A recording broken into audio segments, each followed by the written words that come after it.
गिरीश नरेश परेश महेश विलेशय भूषण भो साम्ब सदा शिव शम्भो शङ्कर शरणं मे तव चरणयुगम्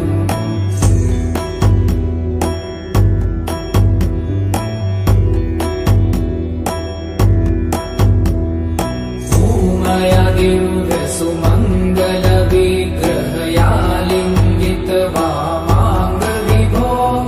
साम्ब सदा शिव शम्भो शङ्कर शरणं मे तव चरणयुगम्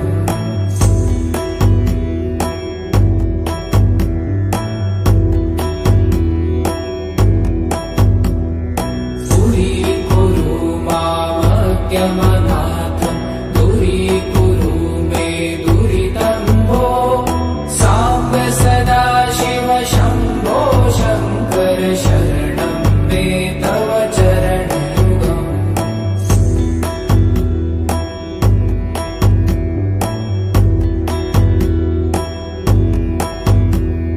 ऋषिवर मानस हंस चराचर जनन स्थिति लय कारण भो साम्ब सदा शिव शम्भो शङ्कर शरणं मे तव चरणयुगम् अन्तःकरण विशुद्धिं भक्तिं च त्वयि सतिं प्रदेहि विभो साम्ब सदा शिव शम्भो शङ्कर शरणं मे तव चरणयुगम्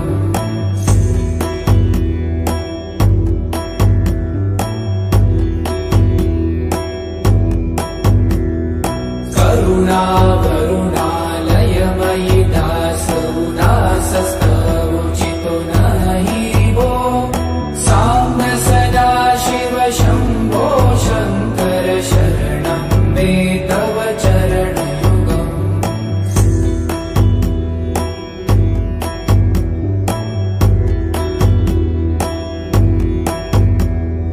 जय कैलास निवास प्रभात गणाधीश भूसुरार्चित भो साम्ब सदा शिव शम्भो शङ्कर शरणं मे तव चरणयुगम् जुनतक झङ्किडु जुनत कीटक शब्दै नटसि महानट भो साम्ब सदा शिव शम्भो शङ्कर शरणं मे तव चरणयुगम्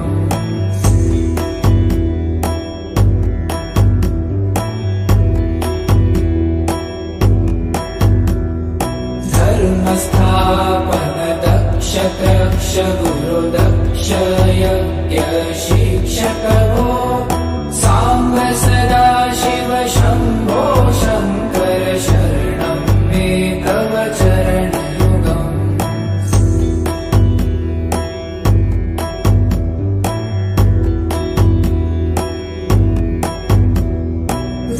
बलमारोग्यं चायुस्त्वगुणरुचितं चिरं प्रदेहि विभो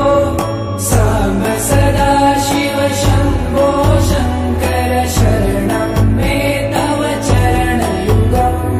शर्वदेव सर्वोत्तम सर्वद दुर्वृत्त गर्वहरण विभो साम्ब सदा शिव शम्भो शङ्कर शरणं मे तव चरणयुगम्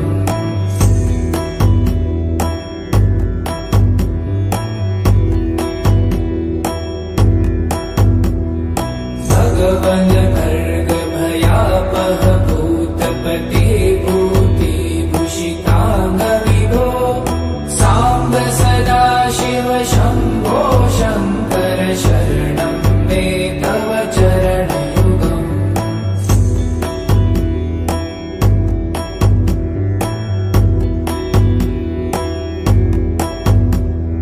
षड्रिपु षडूर्मि षड्विकार हर सन्मुख षण्मुख जनक विभो साम्ब सदा शिव शम्भो शङ्कर शरणं मे तव चरणयुगम्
गुरुदक्ष यज्ञ शिक्षक भो साम्ब सदाशिव शम्भो शङ्कर शरणं मे तव चरणयुगम्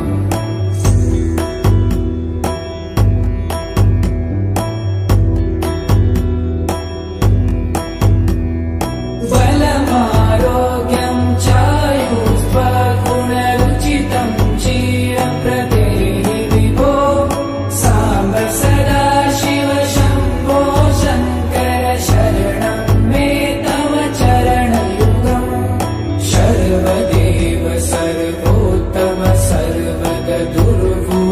गर्वहरण विभो साम्ब सदाशिव शम्भो शङ्कर शरणं मे तव चरणयुगम्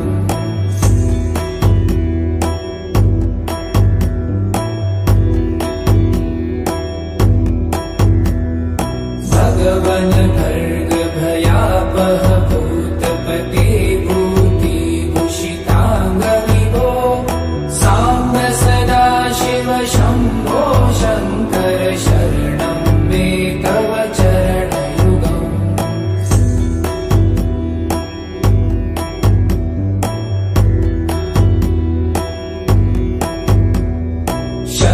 षड्रिपुषडूर्मि षड्विकार हर सन्मुख षण्मुख जनक विभो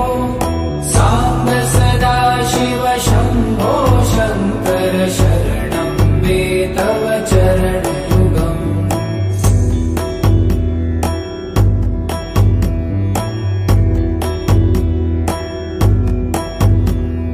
सत्यं ज्ञानमनन्तं ब्रह्मे ते लक्षणलक्षितभो साम्ब सदाशिव शम्भो शङ्कर शरणं मे तव चरणयुगम् हा हा हो हो मुखसुरगायक गीतापदान पद्य विभो साम्ब सदाशिव शम्भो शङ्कर शरणं मे तव चरणयुगम्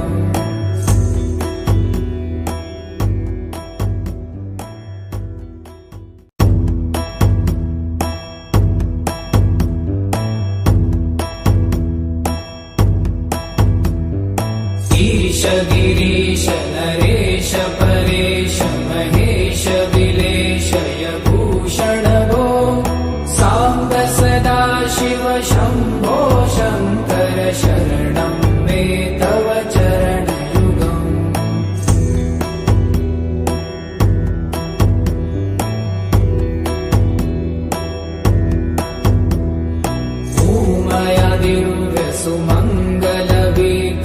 सुमङ्गलविग्रहयालिङ्गित वामाङ्ग विभो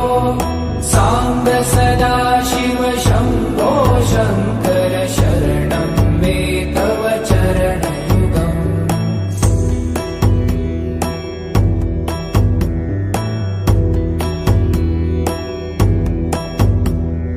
दूरीकुरु मामज्ञमनाथं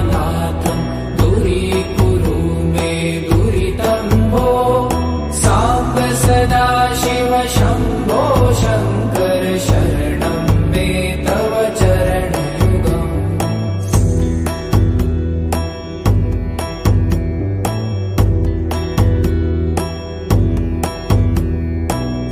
ऋषिवरमानस हंस चराचर जनन स्थितिलय कारण भो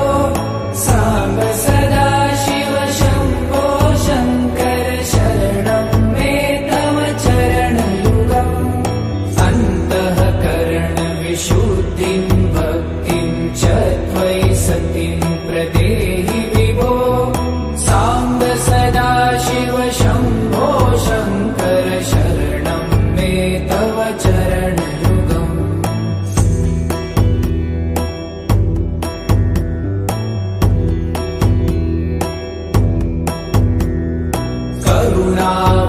करुणावरुणालयमयि दास उदासस्तवोचितो नहि भो साम्ब सदाशिव शम्भो शङ्कर शरणं मे तव चरणयुगम्